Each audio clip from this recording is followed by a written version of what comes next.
déclaration des élections. Et ensuite, la déclaration des populaires. En fait, les nouvelles vont vite. Les nouvelles vont très vite. Vont très En même vite. temps, on a su, en même temps, on a... Il faut rajouter qu'en fait, Il y avait tout pas... le monde était mobilisé, puisque là, il y avait coupure d'Internet au pays, et donc la diaspora, toute la diaspora était mobilisée. Il y a des personnes qui sont au pays qui donnaient des nouvelles à d'autres personnes dans la diaspora, et celles-ci Faisaient le relais sur les réseaux sociaux. Voilà. Donc c'est comme ça qu'on a pu suivre en direct aussi bien les résultats depuis samedi que les résultats frauduleux qui ont été communiqués ce matin aux aurores. Voilà. Votre prénom? Émile Clotaire. Il y a la présidente de l'association de sécurité qui est là aussi. Il y a puis- la société civile qui est là aussi. La société civile, il y a les résistants, et puis il y a aussi Il est à activistes, il y a noter, toutes il les est à noter que depuis samedi 18h05, ils ont coupé Internet. Donc on ne pouvait plus joindre nos parents via les réseaux. Donc il fallait appeler en direct. Ils ont coupé les SMS lundi.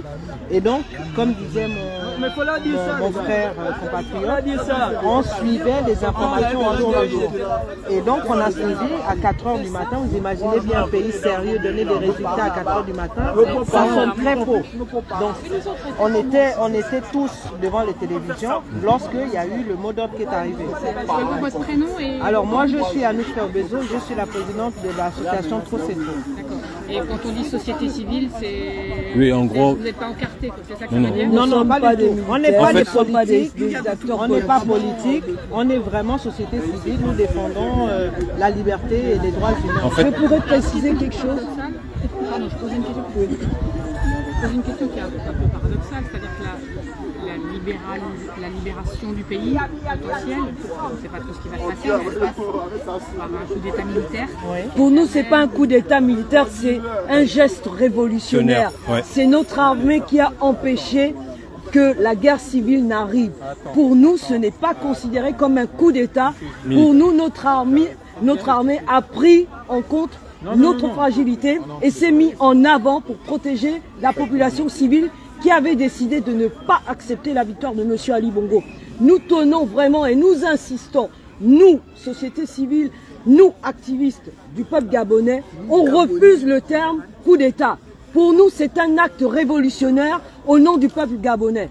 Donc nous ne sommes pas vraiment, on refuse cela. Et puis, Ce qui s'est passé, c'est que notre armée a pris position pour son peuple. C'est tout simplement ça. Aucune effusion de sang. Les étrangers, les commerces n'ont pas été molestés, ni séquestrés, ni vandalisés. Donc je pense bien qu'on peut parler d'une révolution douce. Voilà. Et puis madame, bonjour, je m'appelle John Koza, je suis activiste aussi. Je voudrais aussi je voudrais aussi rappeler le fait que si cette situation est arrivée aujourd'hui, je pense que c'est parce qu'il y a de nombreux précédents. Je pense que le Gabon, tout le monde le connaît, depuis 1967, on a une seule et unique famille. Donc ça fait depuis 1967 que les Gabonais aspirent à la liberté et à la démocratie comme beaucoup d'autres pays. Donc il fallait s'attendre à ce coup d'éclat en faveur du peuple. On a eu énormément d'élections présidentielles qui ont été truquées. 93, 98, 2005, 2009, 2016 avec les drames et le vol de l'élection à M. Jean-Ping, et 2023 comme ça a été observé par beaucoup de Gabonais. Donc ce qui s'est passé était largement prévisible. Et je vais reprendre les propos d'un journaliste français qui a critiqué l'action, qui a critiqué un peu de la DGSE. Beaucoup sont surpris d'avoir été surpris. Malheureusement, c'est le Et cas. à ce propos, John Koza. à ce propos, on veut Grâce de Geno de Trop c'est trop. À ce propos, on veut rajouter un mot sur la neutralité supposée de la France.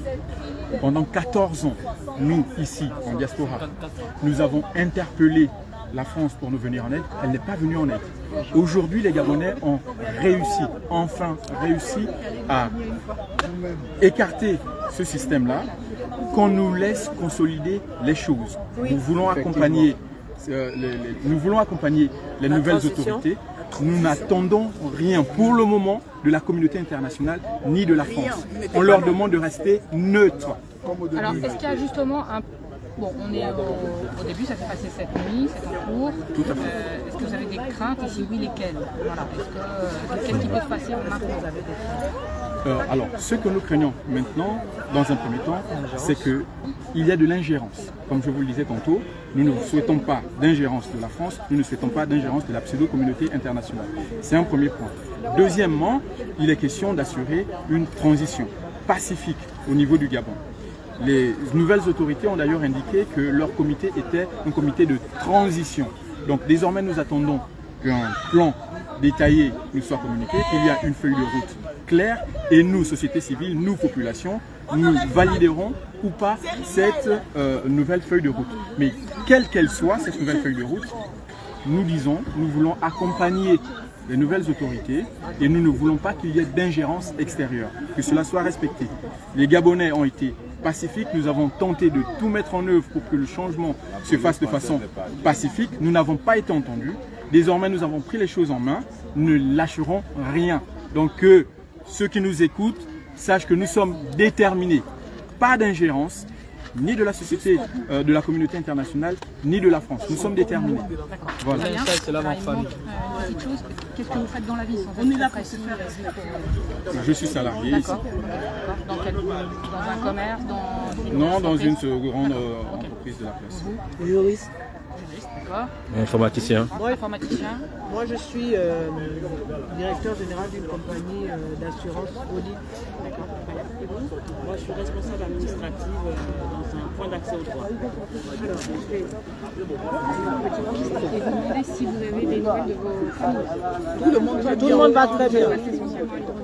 Ils sont dans la joie. Tout le monde, pas qu'à Libreville, à travers le Gabon. Ça se passe partout dans le Gabon. C'est des scènes de liesse, des scènes de joie. Aujourd'hui est considéré comme un jour, comme le véritable jour d'indépendance. C'est clair.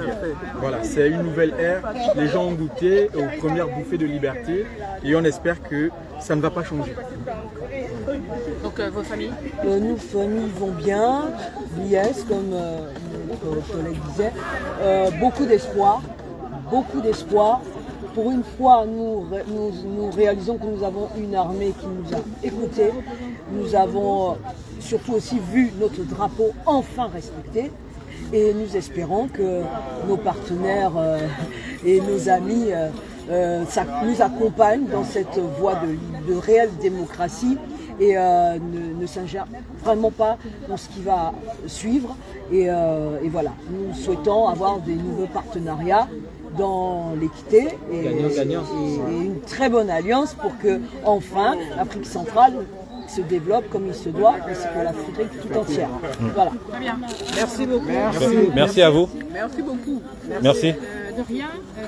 Madame, on a été nos médias pendant 1 an. On vous voit.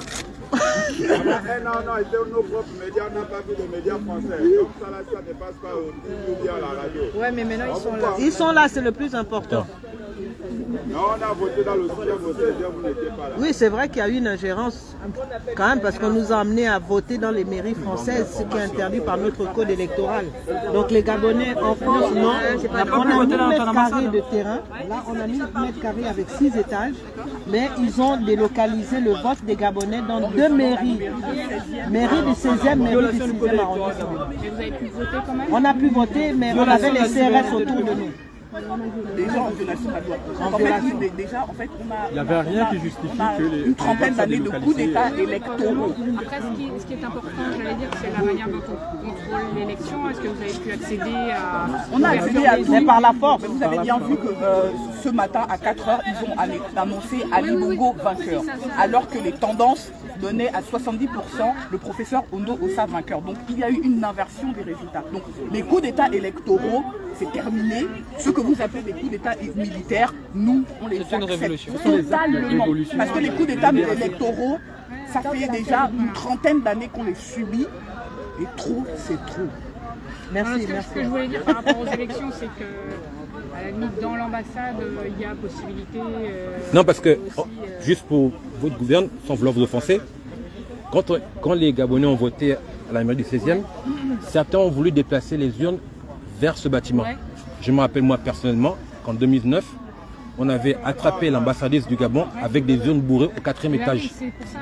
Donc, quand on fait des déplacements d'un endroit à un autre, forcément, Ça Si fait on les- vote là, on dépouille là. Ça fait une élection à la russe, quoi. Ce que je veux dire, c'est que dans l'ambassade, la suspicion peut être la même. Oui. dans la C'était la même. De toute transmission façon, ils voilà. avaient fait en sorte d'avoir que des partis, des C'est membres qu'on du puisse parti au contrôler pouvoir. quand même, Ouais, quoi. pour dans les le assesseurs, bureau etc. Donc, c'est nous, c'est grâce à ce qu'on a fait. Le peuple s'est mobilisé lors de ces élections. Mais il y a quand même pour un qu'il truc n'y ait qu'on pas aurait dû de... rajouter sur l'ingérence de la France, là, avec ce qui s'est passé avec les résistants. Ben, merci à vous.